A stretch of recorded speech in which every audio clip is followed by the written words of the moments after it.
останется где-то на берегу неба.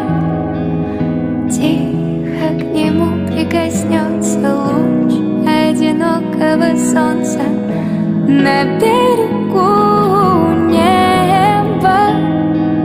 А утром прольется рассветом чувства, уснувшие где-то.